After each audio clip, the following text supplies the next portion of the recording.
Eh, Assalamualaikum warahmatullahi wabarakatuh. Dalam video kali ini kami akan mempresentasikan dan menjelaskan tentang forecasting penjualan.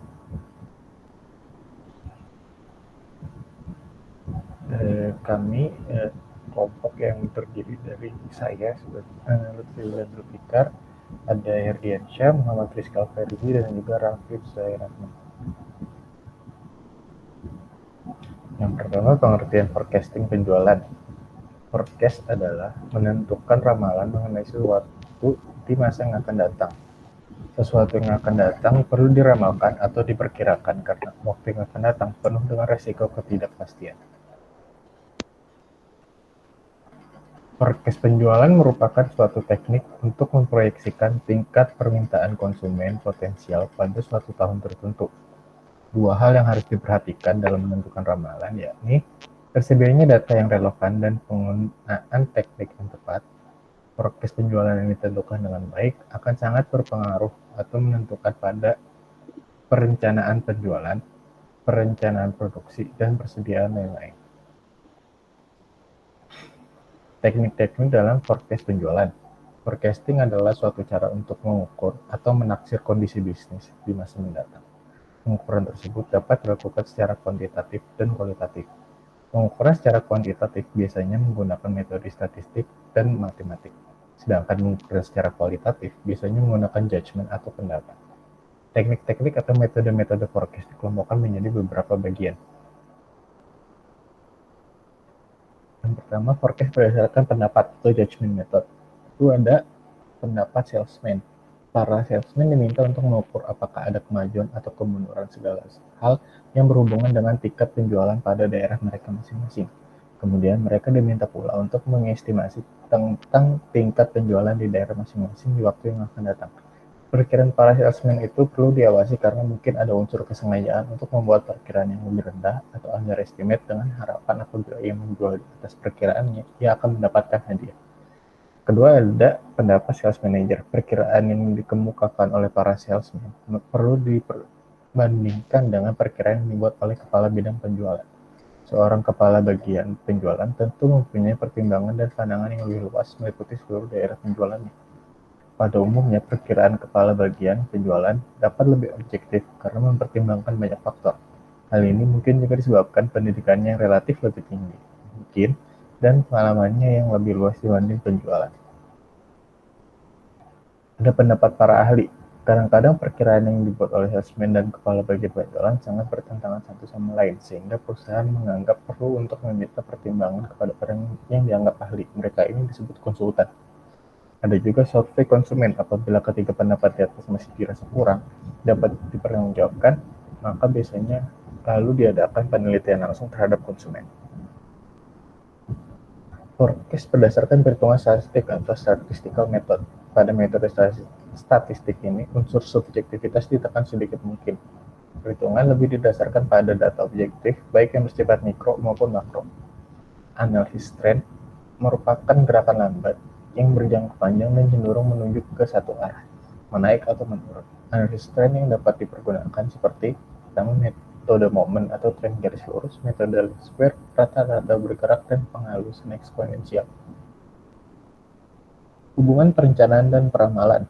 Perencanaan bisnis atau business plan merupakan suatu dokumen yang menyatakan keyakinan dan kemampuan sebuah bisnis untuk menjual barang atau jasa dengan menghasilkan keuntungan yang memuaskan dan menarik bagi penyandang dana. Peramalan merupakan suatu usaha untuk meramalkan keadaan di masa mendatang melalui pengujian keadaan di masa lalu.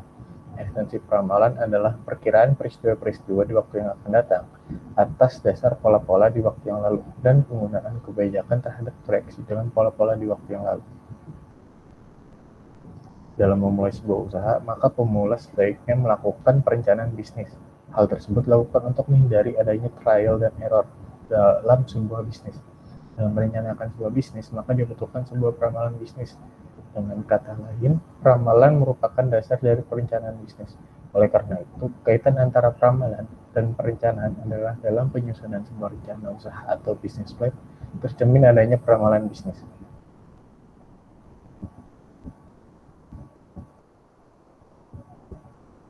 Dalam melakukan peramalan bisnis, terdapat beberapa metode sesuai dengan situasi pengambilan keputusan.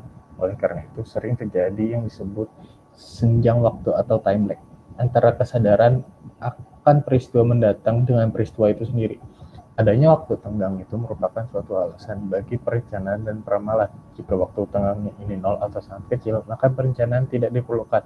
Dan jika waktu tenggang ini panjang, sedangkan hasil peristiwa akhir tergantung pada faktor-faktor yang dapat diketahui, maka perencanaan dapat memegang sebagai peranan yang penting untuk mengambil keputusan.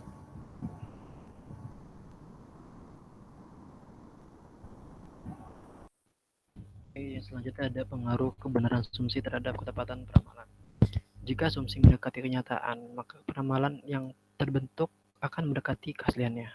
Begitu juga sebaliknya. Jika asumsinya jauh atau sangat jauh dari kenyataan, maka peramalan yang terbentuk sangat menyimpang dari realitanya.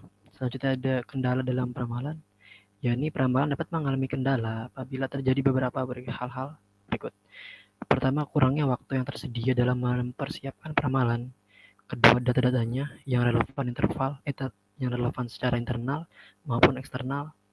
Lalu ada data-data yang tersedia kurang terpercaya atau kredibel. Lalu ada fasilitas pengelolaan data yang tersedia mengalami error atau kerusakan. Lalu kualitas ahli yang kurang. Lalu dalam peramalan itu ada efektivitasnya. Nah, dalam efektivitasnya itu ada beberapa unsur. Yang pertama ada ketepatan atau akurasi.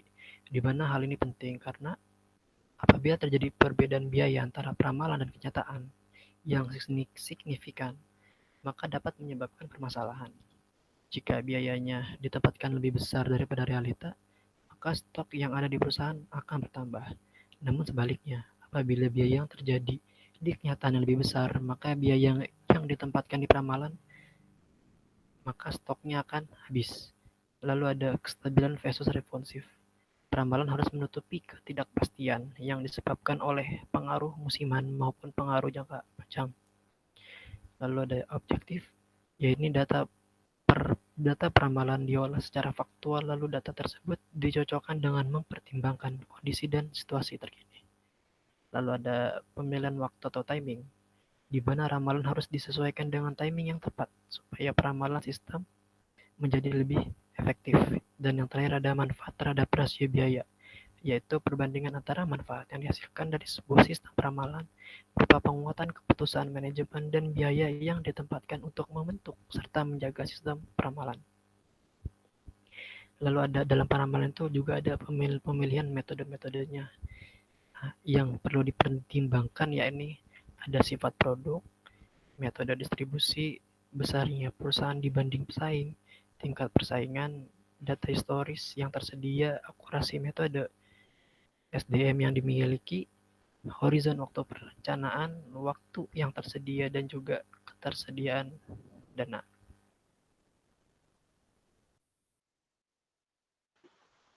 Kemudian ada tren bebas. Metode tren bebas digunakan sebagai analisis pendahuluan untuk memberikan gambaran awal dari suatu permasalahan yang dihadapi. Metode tren bebas melihat pola data yang diamati melalui sebaran titik dari data pasangan penjualan pada setiap waktunya. Berdasarkan sebaran data yang terbentuk dapat diperkirakan tren penjualan dari data tersebut. Berikutnya adalah contoh dari PT Garpu Sendok yang dibuat sebaran titiknya dan ditarik garis yang menghubungkan titik-titik pasangan pengamatan tersebut. Akan diperoleh gambaran tren penjualan sebagai berikut. Dan berikut ada data penjualan dari PT Garpu Sendok. Pada tahun 2006 penjualannya ada 210, 2007 215, 2008 218, 2009 255, 2010 penjualan 230. Lalu dari data tersebut kita ketahui bahwa grafik penjualan dari gambaran yang telah didapatkan, maka bila asumsi sebelumnya selalu terpenuhi dan konsisten, maka dapat diramalkan bahwa penjualan PT Garpu Sendok akan mengalami peningkatan penjualan pada tahun 2018. Namun, besarnya penjualan PT Garpu Sendok tidak dapat diketahui dalam bentuk angka jelas dalam metode ini. Berikutnya ada metode semi-average. Metode tren semi-average dapat digunakan untuk keperluan peramalan dalam bentuk suatu persamaan seperti analisis regresi. Metode ini biasanya dapat digunakan apabila data yang ada dibagi dua menjadi kelompok genap, sehingga dapat dibagi menjadi dua kelompok sama besar. Namun, metode ini juga bisa digunakan tahun ganja tapi jarang digunakan. Berikut adalah data penjualan PT Kongchuan, perusahaan Kongchuan. Dari tiap kelompok dicari nilai rata-rata. Rata-rata dari kelompok pertama adalah 148,33 dan rata-rata kelompok kedua adalah 162, sebagaimana ditunjukkan pada tabel berikut. Nah, dari data tersebut kita ketahui bahwa penjualan 2006 ada 150, 2007 ada 155, 2008 ada 160.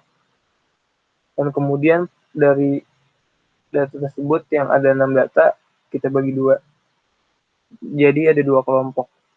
Yang kelompok pertama 2006, 2007, 2008, kemudian memiliki total penjualan itu 265. Kemudian dibagi N tahun tersebut, yaitu 465 dibagi 3 dengan 155. Dari data tersebut, 155 adalah rata-rata di data pertama, maka X sama dengan 0 di 155 atau di 2007. Kemudian di kelompok kedua 2009 162, 2010 166, 2011 170. Memiliki total yaitu 498. Kemudian dibagi 3 yaitu sama dengan 166. Kemudian X tahun 2009 adalah 2, X tahun 2010 adalah 3, X tahun 2011 adalah 4. Kemudian kita ketahui bahwa A adalah rata-rata dari data kelompok pertama yaitu 155, B sama dengan X rata-rata dari data kedua dikurang X rata-rata dari data rata-rata dari kelompok pertama dibagi N.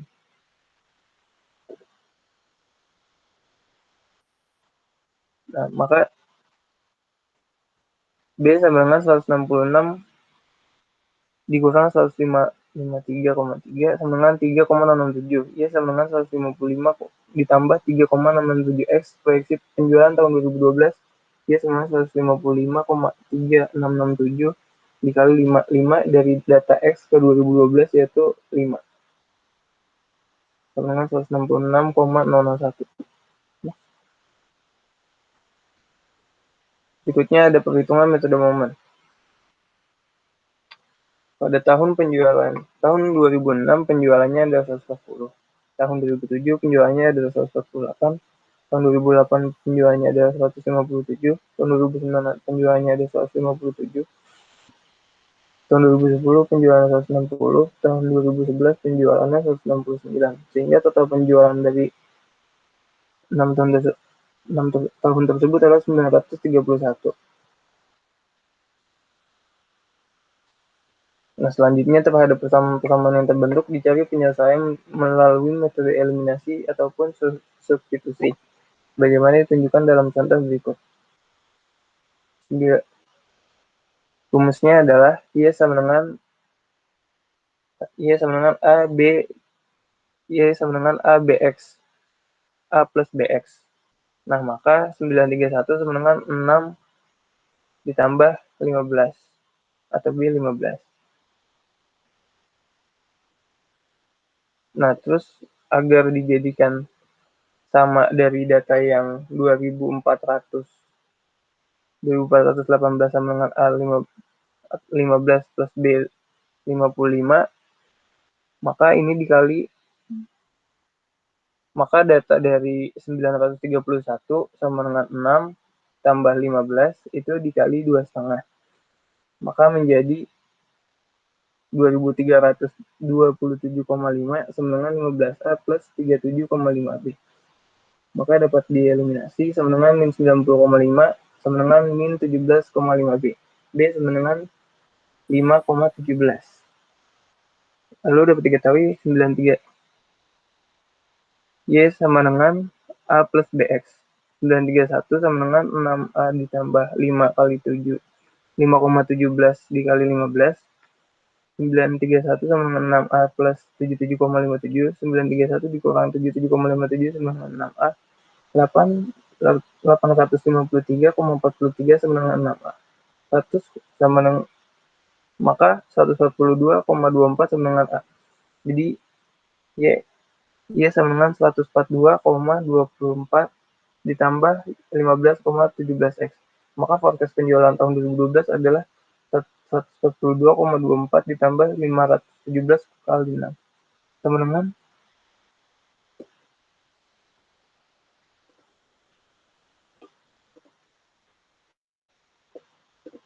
sama dengan 173,26.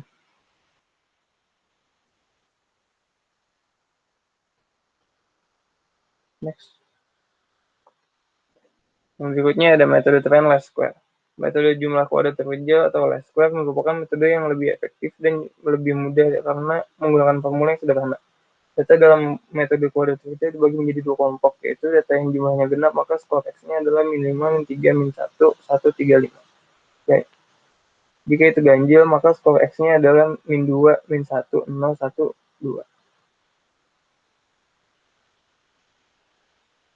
Berdasarkan data penjualan PT Skor Senang, pada tabel ini hasil perhitungan dengan nilai skor adalah A sama dengan sigma Y per N. Jika ingin mencari B, maka sigma X dikali Y, sigma XY atau sigma XY dibagi sigma X kuadrat. Dari data tersebut kita ketahui bahwa A yaitu total dari sigma Y dibagi 5, 797 dibagi 5 sama dengan 159,4. B sama dengan 47 dibagi 10 sama dengan 4,7. Sehingga dengan metode least square ini adalah Y sama dengan 159,4 ditambah 4,7 kali X. Forecast penjualan tahun 2012 adalah Y10 sama dengan 159,4 ditambah 4,7 dikali 3 sama dengan 173,5.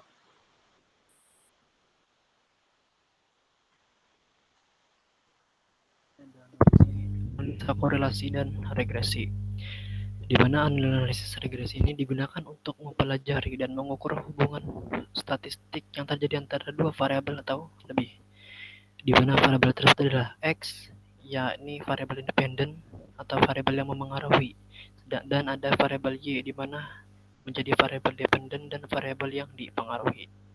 Analisis korelasi bertujuan untuk mengukur seberapa kuat atau derajat kedekatannya suatu relasi yang terjadi antara variabel. Pada dasarnya, hubungan antar dua variabel dapat dibedakan atas pertama, hubungan searah atau positif, di mana diartikan apabila perubahan X akan mempengaruhi variabel Y yang searah. Contohnya, hubungan antara pengeluaran iklan dan jumlah penjualan, dan hubungan antara penghasilan dan pengeluaran konsumsi. Yang kedua ada hubungan kebalikan atau negatif, di mana dikatakan bahwa dua variabel tadi dikatakan mempunyai hubungan yang bersifat kebalikan apabila perubahan variabel independen X akan mengaruhi dependen Y pada arah yang berlawanan. Contohnya yaitu hubungan antara usia kendaraan dan tingkat harga, dan hubungan antara harga barang dan jumlah yang diminta. Yang terakhir ada hubungan atau tidak ada hubungan, di mana dua variabel dikatakan tidak punya hubungan apabila perubahan antara X tidak mempengaruhi perubahan pada variabel Y, yaitu antara konsumsi pangan dan tingginya gedung.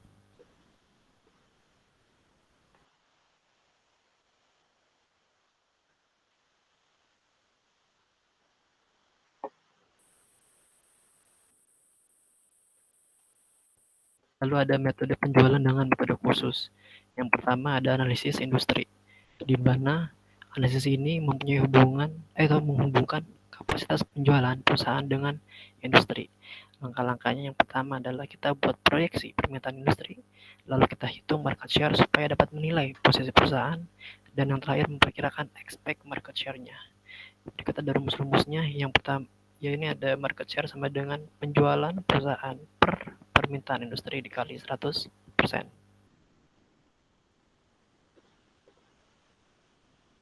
Ini bisa dijelaskan oleh Saudara Piper.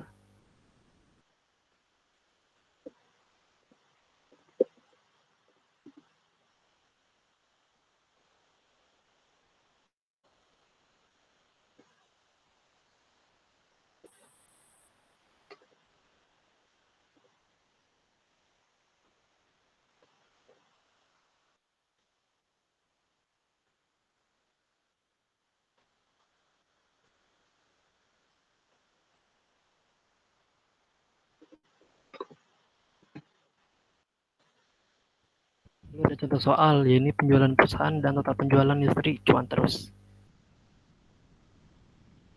selama 5 tahun.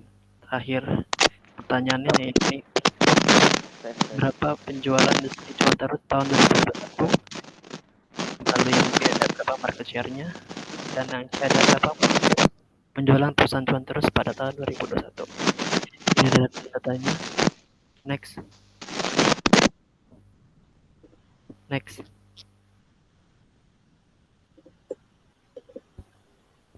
Oke. Ini mungkin Rafif bisa menjelaskan.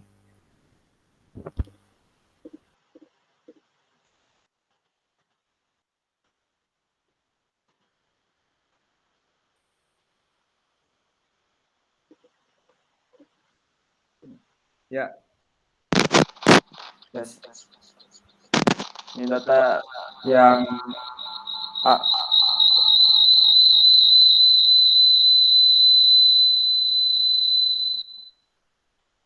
Tes.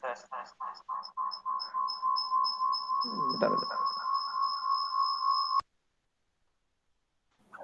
Tes. Nah, sekarang jawab yang data A-nya. Ini kan data A-nya.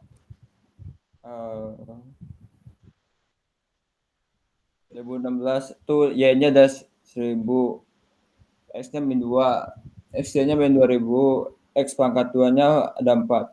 2017 tuh 2500, Y-nya X-nya min 1, X-nya min 2500, X pangkat 2-nya 1. 2018 Y-nya 3000, X-nya 0, X-nya 0, X pangkat 2-nya 0. 2019 Y-nya 3500, X 1, X-nya 3500 dan 1. Tahun 2020 Y-nya 40, 44.000, X2, X-nya 8.000, X pangkat 2 4. Total Y-nya 14.000, total X-nya 7.000 dan total X pangkat 2-nya 10.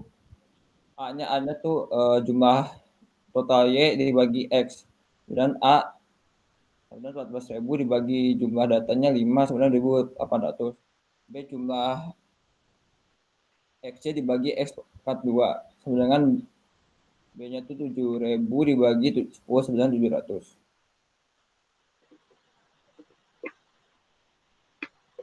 Terus ada persamaan tren Y 9.800 tambah 700 X. Penjualan industri pada tahun 2021 X 93. Y 9.800 tambah 700 kali 3. Dengan 2.800 tambah 2.100 sama 4.900 unit.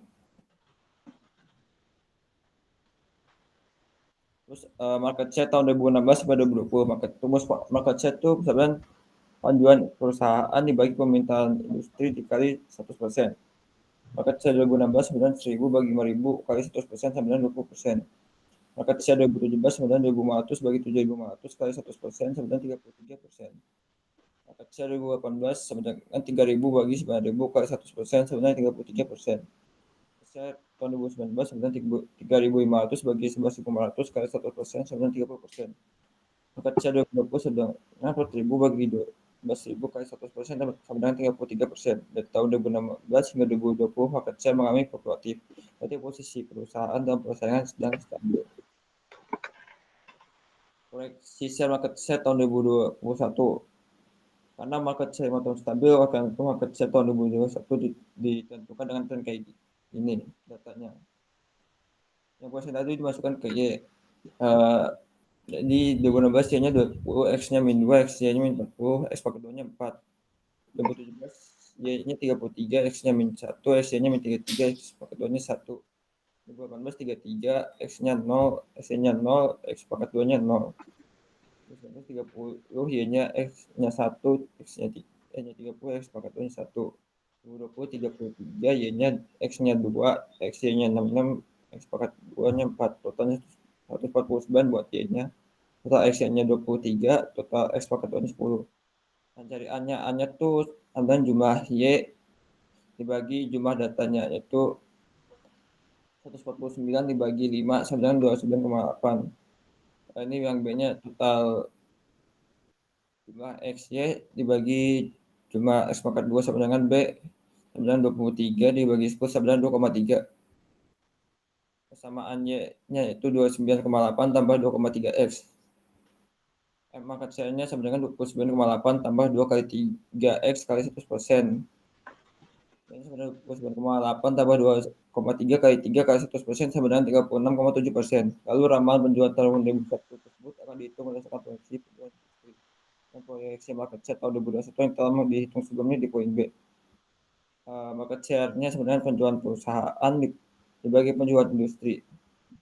Penjualan perusahaan sama dengan market share dikali penjualan industri sebenarnya 36,7% kali 4.900 sama dengan 1.798 unit. Habis itu ada tren analisis produk lain, yaitu di mana jika perusahaan memproduksi jenis produk lebih dari satu yang berbeda, maka peramalan penjualan harus dibuat berpisah. Analisis selanjutnya itu analisis penggunaan akhir, di mana analisis ini biasanya dipakai oleh perusahaan bahan setengah jadi atau bahan baku seperti tepung dan kain. Rumusnya konsumsi dan produksi dalam negeri tambah impor dikurang ekspor. Kesimpulannya forecast dia menunjukkan ramalan tentang sesuatu di masa depan maupun waktu yang akan datang. Sesuatu yang akan datang harus diamakan atau diperkirakan sebab tujuan peramalan dalam kegiatan produksi yaitu untuk meredam ketidakpastian sehingga didapatkan perkiraan yang mendapatkan keadaan realitanya. Dan waktu yang akan datang maksudnya ialah apa yang dibutuhkannya, berapa banyak yang dibutuhkannya, dan kapan yang dibutuhkannya. Ya, sekian presentasi dari kelompok kami, kurang lebihnya mohon maaf. Assalamualaikum warahmatullahi wabarakatuh.